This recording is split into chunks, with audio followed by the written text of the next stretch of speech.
श्री वाल्मीकि रचित रामायण आदि काव्य के बालकांड में 16वां सर्ग। देवताओं का श्रीहरि से रावण वध के लिए मनुष्य रूप में अवतीर्ण होने को कहना। राजा के पुत्रेष्टि यज्ञ में अग्निकुंड से प्रजापत्य पुरुष का प्रकट होकर खीर अर्पण करना और उसे खाकर रानियों का गर्भवती होना। तदनंतर उन श्रेष्ठ देवताओं द्वारा इस प्रकार रावण वध के लिए नियुक्त होने पर सर्वव्यापी नारायण ने रावण वध के उपाय को जानते हुए देवताओं से यह मधुर वचन कहा।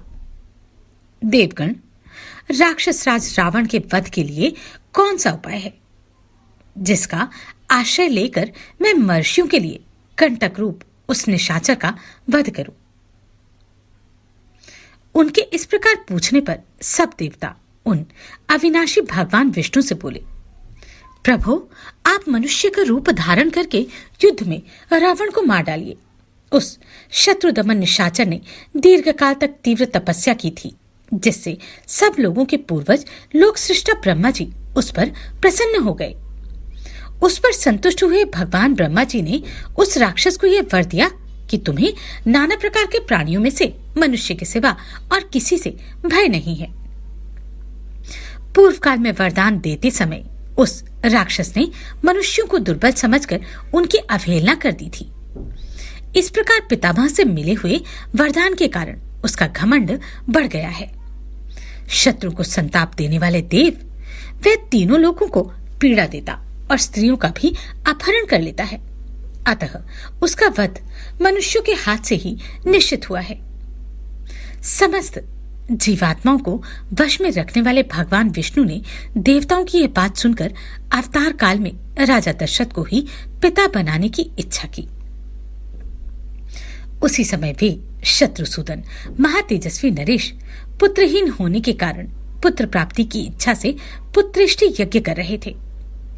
उन्हें पिता बनाने का निश्चय करके भगवान विष्णु पितागृह की अनुमति ले देवताओं और महर्षि से पूजित हो वहां से अंतर्धान हो गए। तत्पश्चात पुत्रेष्टि यज्ञ करते हुए राजा दशरथ के यज्ञ में अग्निकुंड से एक विशालकाय पुरुष प्रकट हुआ। उसके शरीर में इतना प्रकाश था जिसकी कहीं तुलना नहीं थी। उसका बल पराक्रम महान था। उसकी अंग कांति काले रंग की थी। उसने अपने शरीर पर लाल वस्त्र धारण कर रखा था। उसका मुख भी लाल ही था। उसकी वाणी से तुदुम्बी के समान गंभीर ध्वनि प्रकट होती थी। उसके रोम, दाढ़ी, मूंछ और बड़े बड़े केश चिकने और सिंह के समान थे। वह शुभ लक्षणों से संपन्न, दिव्य आभूषणों से विभूषित, शैल शिखर के समान ऊंचा तथा गर्वीले सिंह के समान चलने वाला था। उसकी आकृति सूर्य के समान तेजोमयी थी। वह प्रज्वलित अग्नि की लपटों के समान दैदीप्यमान हो रहा था। उसके हाथ में तपाए हुए जामुन नामक सुवर्ण की बनी हुई परात थी, जो चांदी के ढक्कन से ढकी हुई थी। वह परात अर्थात थाली बहुत बड़ी थी और दिव्य खीर से भरी हुई थी। उसे उस पुरुष ने स्वयं अपनी दोनों भुजाओं पर इस तरह उठा रखा था मानो कोई रसिक अपनी प्रियतमा पत्नी को अंक में लिए हुए हो। वह अद्भुत परात मायामयी सी जान पड़ती थी। उसने राजा दशरथ की ओर देखकर कहा, नरेश्वर, मुझे प्रजापति लोक का पुरुष जानो। मैं प्रजापति की ही आज्ञा से यहाँ आया हूं। तब राजा दशरथ ने हाथ जोड़कर उससे कहा, भगवान, आपका स्वागत है। कहिए, मैं आपकी क्या सेवा करूं? फिर उस प्रजापत्य पुरुष ने पुनः यह बात कही, राजन, तुम देवताओं की आराधना करते हो, इसलिए तुम्हें आज यह वस्तु प्राप्त हुई है। निपश्रेष्ठ, यह देवताओं की बनाई हुई खीर है जो संतान की प्राप्ति कराने वाली है। तुम इसे ग्रहण करो। यह धन और आरोग्य की भी वृद्धि करने वाली है। राजन, यह खीर अपनी योग्य पत्नियों को दो और कहो, तुम लोग इसे खाओ। ऐसा करने पर उनके गर्भ से आपको अनेक पुत्रों की प्राप्ति होगी, जिनके लिए तुम यह यज्ञ कर रहे हो। राजा ने प्रसन्नता पूर्वक बहुत अच्छा कहकर उस दिव्य पुरुष की दी हुई देवान से परिपूर्ण सोने की थाली को लेकर उसे अपने मस्तक पर धारण किया फिर उस अद्भुत एवं प्रियदर्शन पुरुष को प्रणाम करके बड़े आनंद के साथ उसकी परिक्रमा की। इस प्रकार देवताओं की बनाई हुई उस खीर को पाकर राजा दशरथ बहुत प्रसन्न हुए, मानो निर्धन को धन मिल गया हो। इसके बाद वह परम तेजस्वी अद्भुत पुरुष अपना वह काम पूरा करके वहीं अंतर्धान हो गए। उस समय राजा के अंतपुर की स्त्रियां हर्षोल्लास से भरी हुई कांतिमय किरणों से प्रकाशित हो उठी, जैसे शरत काल के नयनाभिराम चंद्रमा की रम्य राशियों से उद्भासित होने वाला आकाश सुशोभित होता है। राजा दशरथ वह खीर लेकर अंतःपुर में गए और कौशल्या से बोले, देवी, यह अपने लिए पुत्र प्राप्ति कराने वाली खीर ग्रहण करो। ऐसा कहकर नरेश ने उस समय उस खीर का आधा भाग महारानी कौशल्या को दे दिया। फिर बचे हुए आधे का आधा भाग रानी सुमित्रा को अर्पण किया। उन दोनों को देने के बाद जितनी खीर बच गई उसका आधा भाग तो उन्होंने पुत्र प्राप्ति के उद्देश्य से कैकेयी को दे दिया। तत्पश्चात उस खीर का जो अवशिष्ट आधा भाग था उसे अमृतोपम भाग को महाबुद्धिमान नरेश ने कुछ सोच विचार कर पुनः सुमित्रा को ही अर्पित कर दिया। इस प्रकार राजा ने अपनी सभी रानियों को अलग अलग खीर बांट दी। महाराज की उन सभी साध्वी रानियों ने उनके हाथ से वह खीर पाकर अपना सम्मान समझा। उनके चित्त में अत्यंत हर्षोल्लास छा गया। उस उत्तम खीर को खाकर महाराज की उन तीनों साध्वी महारानियों ने शीघ्र ही पृथक पृथक गर्भ धारण किया। उनके वे गर्भ अग्नि और सूर्य के समान तेजस्वी थे। तदनंतर अपनी उन रानियों को गर्भवती देख राजा दशरथ को बड़ी प्रसन्नता हुई। उन्होंने समझा, मेरा मनोरथ सफल हो गया। जैसे स्वर्ग में इंद्र, सिद्ध तथा ऋषियों से पूजित हो श्रीहरि प्रसन्न होते हैं, उसी प्रकार भूतल में देवेंद्र, सिद्ध तथा महर्षियों से सम्मानित हो राजा दशरथ संतुष्ट हुए थे। इस प्रकार श्री वाल्मीकि निर्मित आर्ष रामायण आदि काव्य के बालकांड में 16वां सर्ग पूरा हुआ। वाल्मीकि रचित रामायण आदि काव्य के बालकांड में 17वां सर्ग।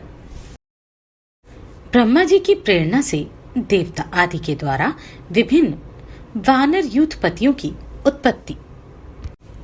जब भगवान विष्णु महामनस्वी राजा दशरथ के पुत्र भाव को प्राप्त हो गए, तब भगवान ब्रह्मा जी ने संपूर्ण देवताओं से इस प्रकार कहा, देवगण, भगवान विष्णु सत्य प्रतीक, वीर और हम सब लोगों के हितैषी हैं।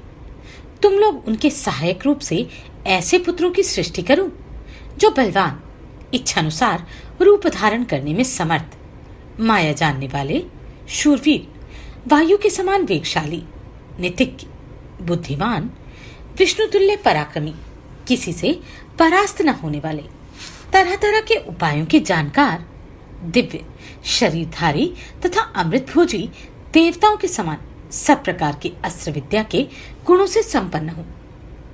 प्रधान प्रधान अप्सराओं, गंधर्वों की स्त्रियों, यक्ष और नागों की कन्याओं, रीछों की स्त्रियों, विद्याधरियों, किन्नरियों तथा वानरियों के गर्भ से वानर रूप में अपने ही तुल्य पराक्रम पुत्र उत्पन्न करो। मैंने पहले से ही ऋक्षराज जांबान की सृष्टि कर रखी है। एक बार मैं जम्भाई ले रहा था, उसी समय वे सहसा मेरे मुंह से प्रकट हो गए। भगवान ब्रह्मा के ऐसा कहने पर देवताओं ने उनकी आज्ञा स्वीकार की और वानर रूप में अनेक अनेक पुत्र उत्पन्न किए। महात्मा, ऋषि, सिद्ध, विद्याधर, नाग और चारणों के भी वन में विचरने वाले वानर भालुओं के रूप में वीर पुत्रों को जन्म दिया। देवराज इंद्र ने वानरराज वाली को पुत्र रूप में उत्पन्न किया, जो महेंद्र पर्वत के समान विशालकाय और बलिष्ठ था। तब बालों में श्रेष्ठ भगवान सूर्य ने सुग्रीव को जन्म दिया। बृहस्पति ने तार नामक महाकाय वानर को उत्पन्न किया, जो समस्त वानर सरदारों में परम बुद्धिमान और श्रेष्ठ था। तेजस्वी वानर गंधमादन कुबेर का पुत्र था। विश्वकर्मा ने नल नामक महान वानर को जन्म दिया।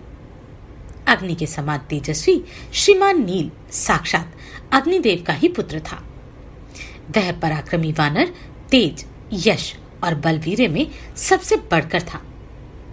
रूप वैभव से संपन्न सुंदर रूप वाले दोनों अश्विनी कुमारों ने स्वयं ही मैंद और द्विविद को जन्म दिया था।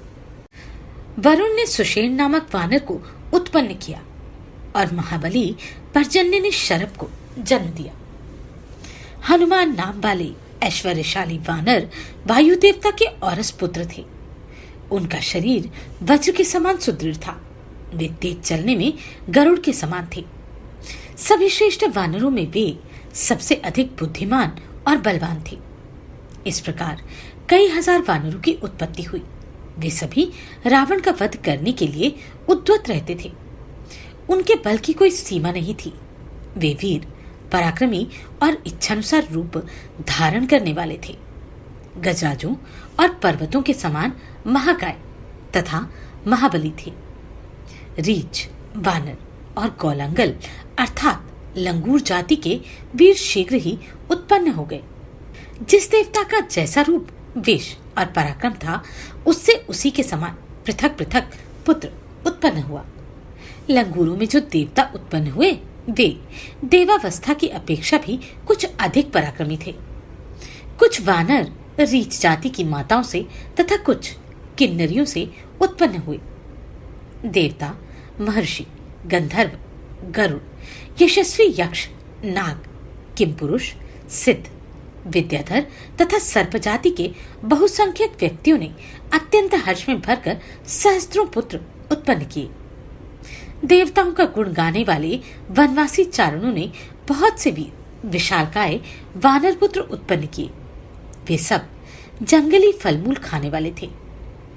मुख्य मुख्य अप्सराओं, विद्याधरियों, नागकन्याओं तथा गंधर्व पत्नियों के गर्भ से भी इच्छानुसार रूप और बल से युक्त तथा स्वेच्छानुसार सर्वत्र विचरण करने में समर्थ वानर पुत्र उत्पन्न हुए।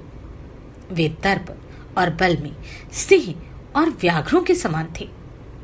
पत्थर की चट्टानों से प्रहार करते और पर्वत उठाकर लड़ते थे। वे सभी नख और दांतों से भी शस्त्रों का काम लेते थे। उन सबको सब प्रकार के अस्त्र शस्त्रों का ज्ञान था। वे पर्वतों को भी हिला सकते थे और स्थिर भाव से खड़े हुए वृक्षों को भी तोड़ डालने की शक्ति रखते थे। अपने वेग से सरिताओं के स्वामी समुद्र को भी क्षुब्ध कर सकते थे। उनके पैरों से पृथ्वी को विदीर्ण कर डालने की शक्ति थी। वे महासागरों को भी लांघ सकते थे। वे चाहें तो आकाश में घुस जाएं, बादलों को हाथों से पकड़ लें तथा वन में वेग से चलते हुए मतवाले गजराजों को भी बंदी बना लें। घोर शब्द करते हुए आकाश में उड़ने वाले पक्षियों को भी वे अपने सिंहनाद से गिरा सकते थे। ऐसे बलशाली और इच्छानुसार रूप धारण करने वाले महाकाय वानर युद्धपति करोड़ों की संख्या में उत्पन्न हुए थे। वे वानरों के प्रधान यूथों के भी युद्धपति थे। उन युद्धपतियों ने भी ऐसे वीर वानरों को उत्पन्न किया था जो युद्धपतियों से भी श्रेष्ठ थे। वे और ही प्रकार के वानर थे। इन प्राकृत वानरों से विलक्षण थे। उनमें से सहस्त्रों वानर युद्धपति ऋक्षमान पर्वत के शिखरों पर निवास करने लगे। दूसरों ने नाना प्रकार के पर्वतों और जंगलों का आश्रय लिया। इंद्र कुमार वाली और सूर्य नंदन सुग्रीव ये दोनों भाई थे। समस्त वानर युद्धपति उन दोनों भाइयों की सेवा में उपस्थित रहते थे। इसी प्रकार वे नल नील, हनुमान तथा अन्य वानर सरदारों का आश्रय लेते थे। वे सभी गरुड़ के समान बलशाली तथा युद्ध की कला में निपुण थे। वे वन में विचरते समय सिंह, व्याघ्र और बड़े बड़े नाग आदि समस्त वन जंतुओं को रौंद डालते थे। महाबाहु बाली महान बल से संपन्न तथा विशेष पराक्रमी थे। उन्होंने अपने बाहुबल से रीछों, लंगूरों तथा अन्य वानरों की रक्षा की थी। उन सब के शरीर और पार्थक्य सूचक लक्षण नाना प्रकार के थे। वे शूरवीर वानर पर्वत, वन और समुद्रों सहित समस्त भूमंडल में फैल गए। वे वानर युद्धपति, मेघ समूह तथा पर्वत शिखर के समान विशालकाय थे। उनका बल महान था, उनके शरीर और रूप भयंकर थे। भगवान श्री राम की सहायता के लिए प्रकट हुए उन वानर वीरों से यह पृथ्वी भर गई थी। इस प्रकार श्री वाल्मीकि निर्मित आर्ष रामायण आदि काव्य के बालकांड में 17वां सर्ग पूरा हुआ। वाल्मीकि निर्मित आर्ष रामायण आदि काव्य के बालकांड में 18वां सर्ग। महामना राजा दशरथ का यज्ञ समाप्त होने पर देवता लोग अपना अपना भाग ले जैसे आए थे वैसे लौट गए। दीक्षा का नियम समाप्त होने पर राजा अपनी पत्नियों को साथ ले सेवक, सैनिक और सवारियों सहित पुरी में प्रविष्ट हुए। भिन्न भिन्न देशों के राजा भी जो उनके यज्ञ में सम्मिलित होने के लिए आए थे, महाराज दशरथ द्वारा यथावत सम्मानित हो मुनिवर वशिष्ठ तथा ऋषि सिंह को प्रणाम करके प्रसन्नतापूर्वक अपने अपने देश को चले गए। अयोध्यापुरी से अपने घर को जाते हुए उन श्रीमान नरेशों के शुभ्र सैनिक अत्यंत हर्षमग्न होने के कारण बड़ी शोभा पा रहे थे। उन राजाओं के विदा हो जाने पर श्रीमान महाराज दशरथ ने श्रेष्ठ ब्राह्मणों को आगे करके अपनी पुरी में प्रवेश किया। राजा द्वारा अत्यंत सम्मानित हो ऋषि सिंह मुनि भी शांता के साथ अपने स्थान को चले गए। उस समय सेवकों सहित बुद्धिमान महाराज दशरथ कुछ दूर तक उनके पीछे पीछे उन्हें पहुंचाने गए थे। इस प्रकार उन सब अतिथियों को विदा करके सफल मनोरथ हुए राजा दशरथ पुत्रोत्पत्ति की प्रतीक्षा करते हुए वहां बड़े सुख से रहने लगे। यज्ञ समाप्ति के पश्चात जब 6 ऋतुएं बीत गईं, तब 12वें मास में चैत्र के शुक्ल पक्ष की नवमी तिथि को पुनर्वसु नक्षत्र एवं कर्क लग्न में कौसल्या देवी ने दिव्य लक्षणों से युक्त सर्वलोक वंदित जगदीश्वर श्री राम को जन्म दिया। उस समय सूर्य, मंगल, शनि, गुरु और शुक्र ये 5 ग्रह अपने अपने उच्च स्थान में विद्यमान थे तथा लग्न में चंद्रमा के साथ बृहस्पति विराजमान थे। वे विष्णु स्वरूप हविष्य या खीर के आधे भाग से प्रकट हुए थे। कौसल्या के महाभाग पुत्र श्री राम इक्ष्वाकु कुल का आनंद बढ़ाने वाले थे। उनके नेत्रों में कुछ कुछ लालिमा थी। उनके ओंठ लाल, भुजाएं बड़ी बड़ी और स्वर दुदुम्भी के शब्द के समान गंभीर था। उस अमित तेजस्वी पुत्र से महारानी कौसल्या की बड़ी शोभा हुई। ठीक उसी तरह जैसे सुरश्रेष्ठ वज्रपाणी इंद्र से देवमाता अदिति सुशोभित हुई थी। तदनंतर कैकेयी से सत्य पराक्रमी भरत का जन्म हुआ, जो साक्षात भगवान विष्णु के स्वरूपभूत पायस अर्थात खीर के चतुर्थांश से भी न्यून भाग से प्रकट हुए थे। ये समस्त सद्गुणों से संपन्न थे। इसके बाद रानी सुमित्रा ने लक्ष्मण और शत्रुघ्न इन 2 पुत्रों को जन्म दिया। ये दोनों वीर साक्षात भगवान विष्णु के अर्धभाग से संपन्न और सब प्रकार के अस्त्रों की विद्या में कुशल थे। भरत सदा प्रसन्नचित रहते थे। उनका जन्म पुष्य नक्षत्र तथा मीन लग्न में हुआ था। सुमित्रा के दोनों पुत्र अश्लेषा नक्षत्र और कर्क लग्न में उत्पन्न हुए थे।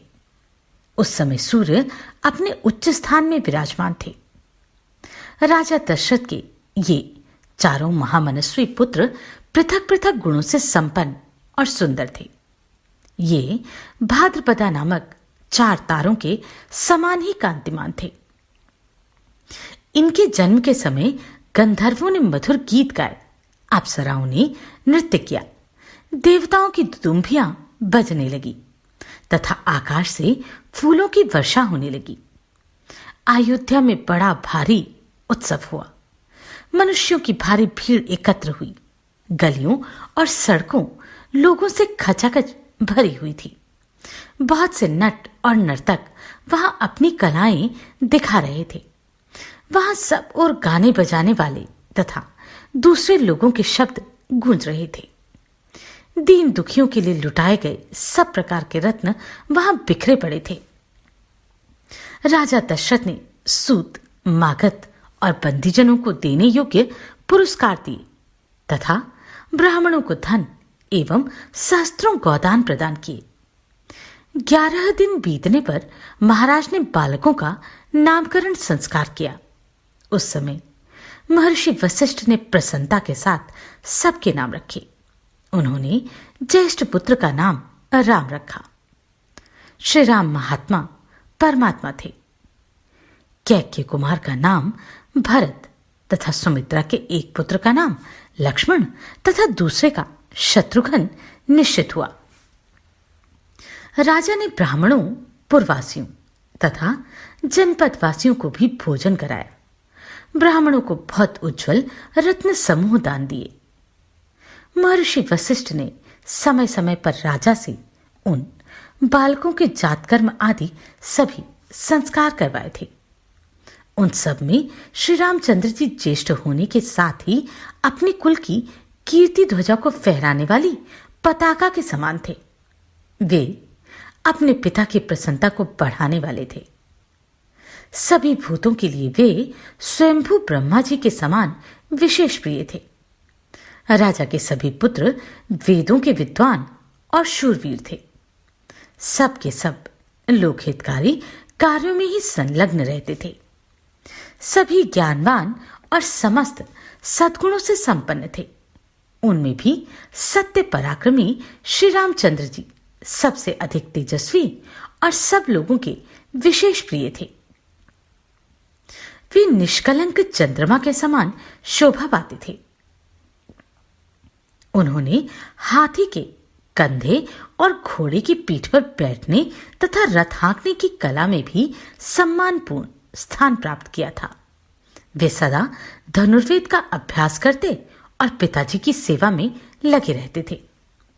लक्ष्मी की वृद्धि कराने वाले लक्ष्मण बाल्यावस्था से ही श्री रामचंद्र जी के प्रति अत्यंत अनुराग रखते थे। वे अपने बड़े भाई लोकाभिराम श्री राम का सदा ही प्रिय करते थे और शरीर से भी उनकी सेवा में ही जुटे रहते थे। शोभा संपन्न लक्ष्मण श्री रामचंद्र जी के लिए बाहर विचरने वाले दूसरे प्राण के समान थे। पुरुषोत्तम श्री राम को उनके बिना नींद भी नहीं आती थी। यदि उनके पास उत्तम भोजन लाया जाता तो श्री रामचंद्र जी उसमें से लक्ष्मण को दिए बिना नहीं खाते थे। जब श्री रामचंद्र जी घोड़े पर चढ़कर शिकार खेलने के लिए जाते, उस समय लक्ष्मण धनुष लेकर उनके शरीर की रक्षा करते हुए पीछे पीछे जाते थे। इसी प्रकार लक्ष्मण के छोटे भाई शत्रुघ्न भरत जी के प्राणों से भी अधिक प्रिय थे और वे भी भरत जी को सदा प्राणों से भी अधिक प्रिय मानते थे।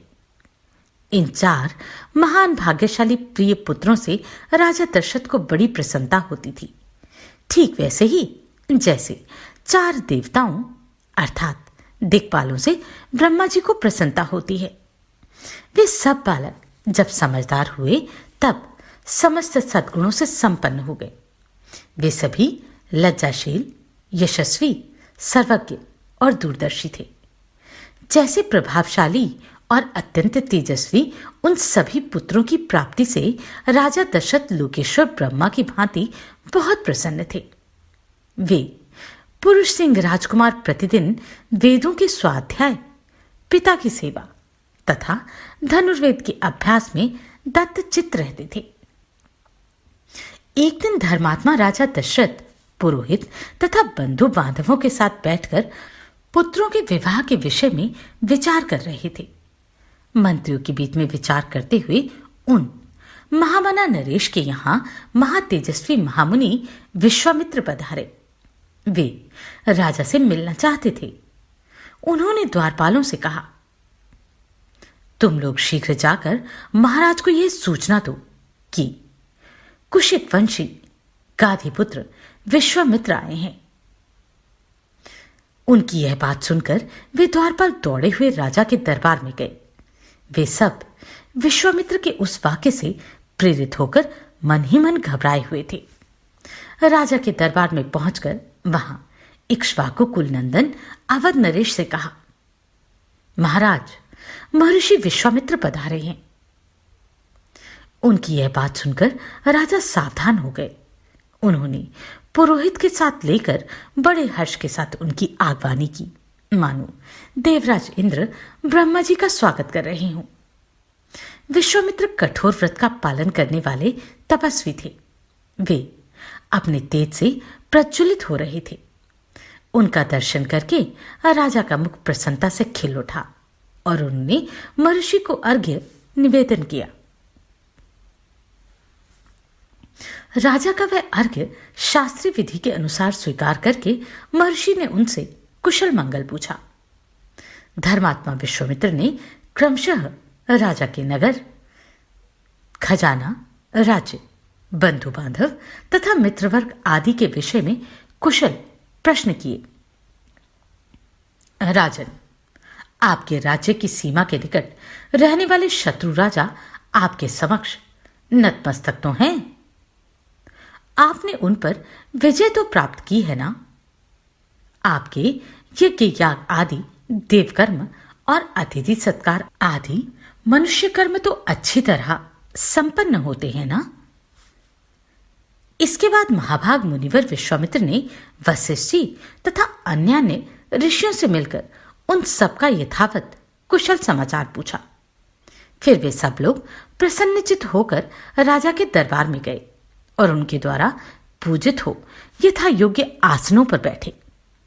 तदनंतर प्रसन्नचित परम उदार राजा दशरथ ने पुलकित होकर महामुनि विश्वामित्र की प्रशंसा करते हुए कहा, महामुनि, जैसे किसी मरणधर्मा मनुष्य को अमृत की प्राप्ति हो जाए, निर्जल प्रदेश में पानी बरस जाए, किसी संतानहीन को अपने अनुरूप पत्नी के गर्भ से पुत्र प्राप्त हो जाए, खोई हुई निधि मिल जाए तथा किसी महान उत्सव से हर्ष का उदय हो, उसी प्रकार आपका यहां शुभागमन हुआ है, ऐसा मैं मानता हूं।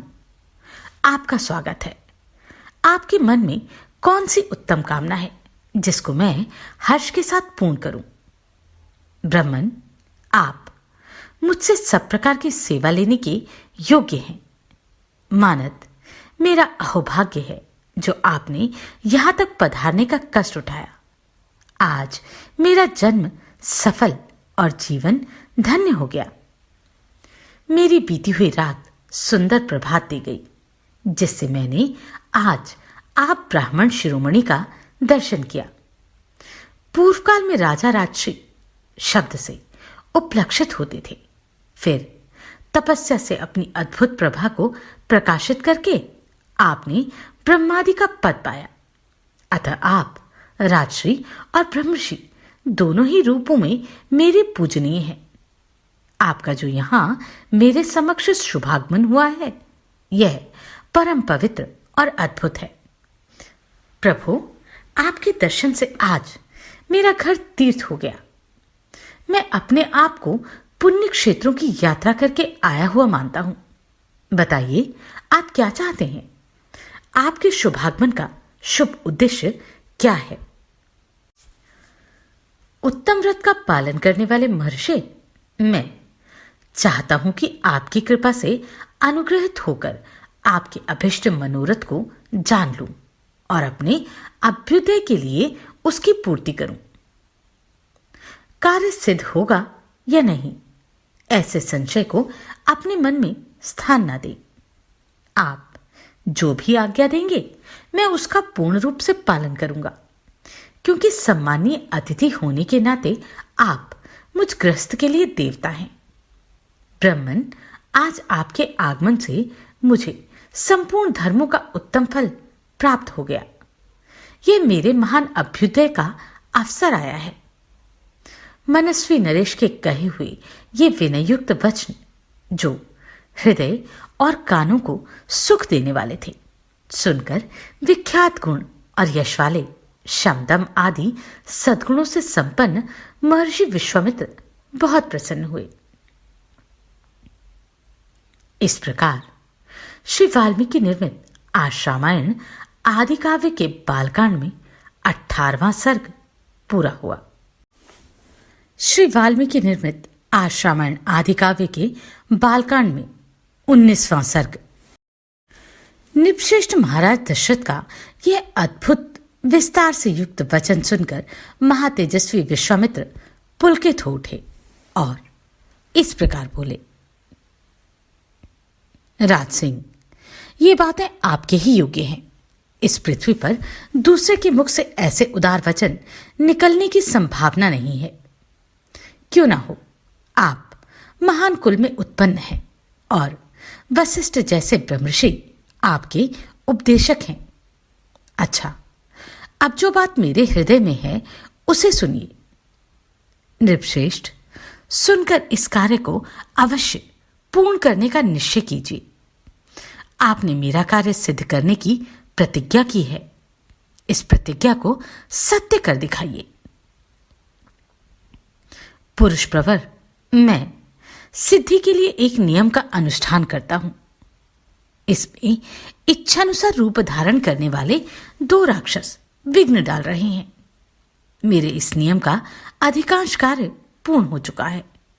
अब उसकी समाप्ति के समय वे 2 राक्षस आदम के हैं।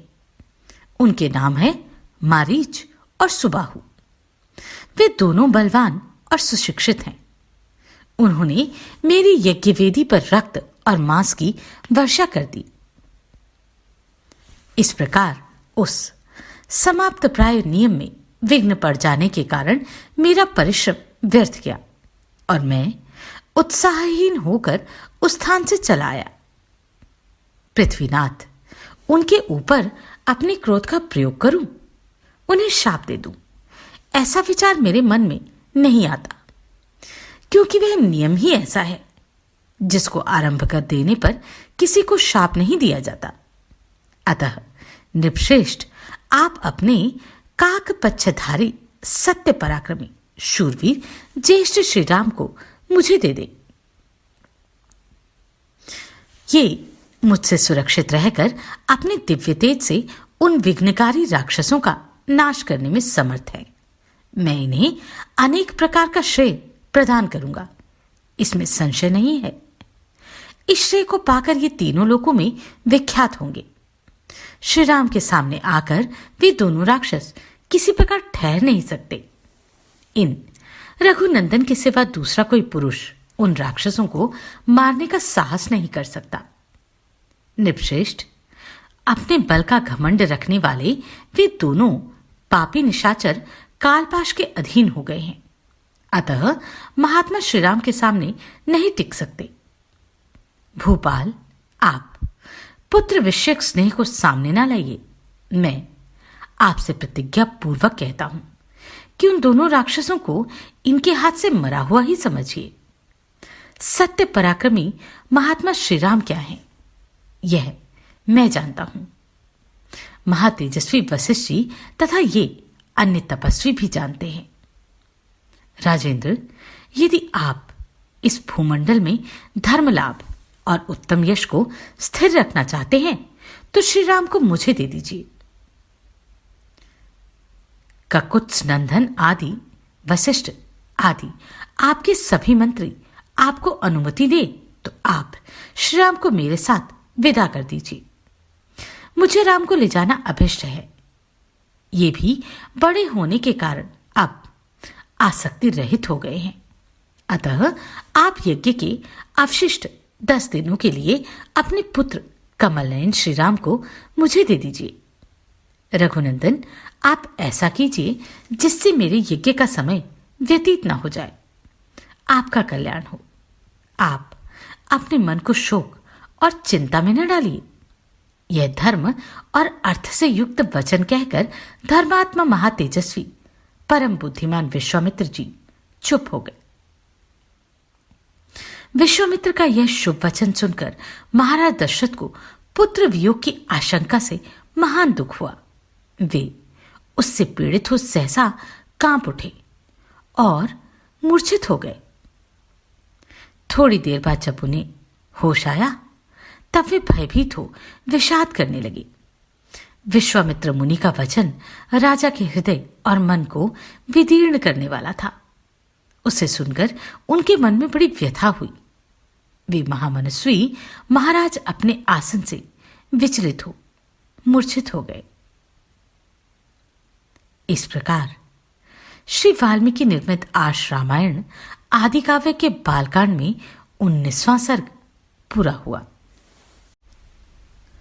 वाल्मीकि निर्मित आर्ष रामायण आदि काव्य के बालकांड में 20वां सर्ग। विश्वामित्र जी का वचन सुनकर नृपशेष दशरथ 2 घड़ी के लिए संज्ञा शून्य हो गए।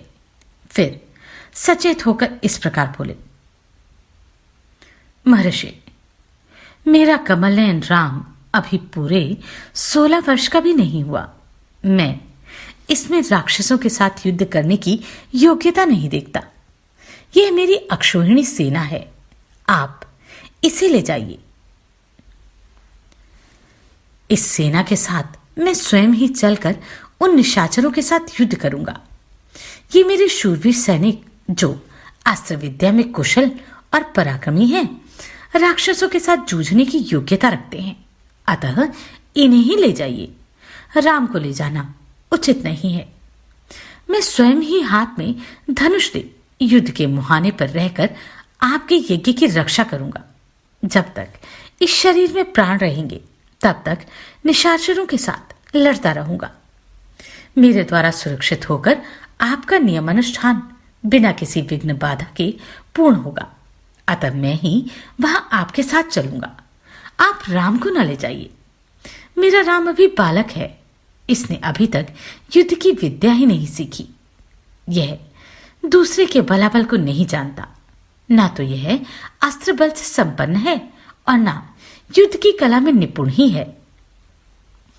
अतः यह राक्षसों से युद्ध करने की योग्य नहीं है, क्योंकि राक्षस माया से छल कपट से युद्ध करते हैं। इसके सिवा राम से वियोग हो जाने पर मैं 2 घड़ी भी जीवित नहीं रह सकता। मुनिश्रेष्ठ, इसलिए आप मेरे राम को न ले जाइए, अथवा ब्राह्मण, यदि आपकी इच्छा राम को ही ले जाने की हो तो चतुरंगिनी सेना के साथ मैं भी चलता हूं। मेरे साथ इसे भी ले चलिए। कुशिक नंदन, मेरी अवस्था 60,000 वर्ष की हो गई है। इस बुढ़ापे में बड़ी कठिनाई से मुझे पुत्र की प्राप्ति हुई है, अतः आप राम को न ले जाइए। धर्म प्रधान राम मेरे 4 पुत्रों में श्रेष्ठ हैं, इसलिए उस पर मेरा प्रेम सबसे अधिक है, अतः आप राम को न ले जाइए। वे राक्षस कैसे पराक्रमी हैं, किसके पुत्र हैं और कौन है, उनका ढील ढाल कैसा है? मुनीश्वर, उनकी रक्षा कौन करता है? राम उन राक्षसों का सामना कैसे कर सकते हैं? ब्राह्मण, मेरे सैनिकों को या स्वयं मुझे ही उन मायायोधी राक्षसों का प्रतिकार कैसे करना चाहिए? भगवान, ये सारी बातें आप मुझे बताइए। उन दुष्टों के साथ युद्ध में मुझे कैसे खड़ा होना चाहिए, क्योंकि राक्षस बड़े बलाभिमानी होते हैं। राजा दशरथ की इस बात को सुनकर विश्वामित्र जी बोले, महाराज, रावण नाम से प्रसिद्ध एक राक्षस है जो महर्षि पुलस्त्य के कुल में उत्पन्न हुआ है। उसे ब्रह्मा जी से मुंहमांगा वरदान प्राप्त हुआ है, जिससे महान बलशाली और महापराक्रमी होकर बहुसंख्यक राक्षसों से घिरा हुआ वह निशाचर तीनों लोकों के निवासियों को अत्यंत कष्ट दे रहा है। सुना जाता है कि राक्षसराज रावण विशर्वा मुनि का औरस पुत्र तथा साक्षात कुबेर का भाई है। वह महाबली निशाचर इच्छा रहते हुए ही स्वयं आकर यज्ञ में विघ्न नहीं डालता, अपने लिए इसे तुच्छ कार्य समझता है। इसलिए उसी की प्रेरणा से 2 महान बलवान राक्षस मरीच और सुबाहु यज्ञ में विघ्न डालते हैं। विश्वामित्र मुनि के ऐसा कहने पर राजा दशरथ उनसे इस प्रकार बोले, मुनिवर, मैं उस दुरात्मा रावण के सामने युद्ध में नहीं ठहर सकता। धर्मज्ञ महर्षि, आप मेरे पुत्र पर तथा मुझ मंदभागी दशरथ पर भी कृपा कीजिए, क्योंकि आप मेरे देवता तथा गुरु हैं। युद्ध में रावण का वेग तो देवता, दानव, गंधर्व, यक्ष, गरुड़ और नाग भी नहीं सह सकते, फिर मनुष्य की तो बात ही क्या है। मुनिश्रेष्ठ, रावण सम्रांगण में बलवानों के बल का अपहरण कर लेता है, अतः मैं अपनी सेना और पुत्रों के साथ रहकर भी उससे तथा उसके सैनिकों से युद्ध करने में असमर्थ हूं। ब्राह्मण, ये मेरा देवोपम पुत्र युद्ध की कला से सर्वथा अनभिज्ञ है। इसकी अवस्था भी अभी बहुत थोड़ी है, इसलिए मैं इसे किसी तरह नहीं दूंगा। मारीच और सुबाहु सुप्रसिद्ध दैत्य सुंद और उपसुंद के पुत्र हैं। वे दोनों युद्ध में यमराज के समान हैं। यदि वे ही आपके यज्ञ में विघ्न डालने वाले हैं, तो मैं उनका सामना करने के लिए अपने पुत्र को नहीं दूंगा, क्योंकि वे दोनों प्रबल, पराक्रमी और युद्ध विषयक उत्तम शिक्षा के संपन्न हैं। मैं उन दोनों से किसी एक के साथ युद्ध करने के लिए अपने सुहृदों के साथ चलूंगा। अन्यथा यदि आप मुझे न ले जाना चाहें, तो मैं भाई बंधुओं सहित आपसे अनुनय विनय करूंगा कि आप राम को छोड़ दें। राजा दशरथ के ऐसे वचन सुनकर विप्रवर कुशिक नंदन विश्वामित्र के मन में महान क्रोध का आवेश हो आया। जैसे यज्ञशाला में अग्नि की भली भांति आहुति देकर घी की धारा से अभिषिक्त कर दिया जाए और वह प्रज्वलित हो उठे, उसी तरह अग्नितुल्य तेजस्वी महर्षि विश्वामित्र भी क्रोध से जल उठे। इस प्रकार श्री वाल्मीकि निर्मित आर्ष रामायण आदि काव्य के बालकांड में 20वां सर्ग पूरा हुआ। आप सभी को कोटि कोटि साधुवाद। आपने इन वीडियोस को इतना प्रेम दिया। नमस्कार, मैं आभा शर्मा जावास। यदि आपको मेरा ये प्रयत्न सराहनीय लगा हो, तो मुझे सब्सक्राइब करके प्रोत्साहित करें।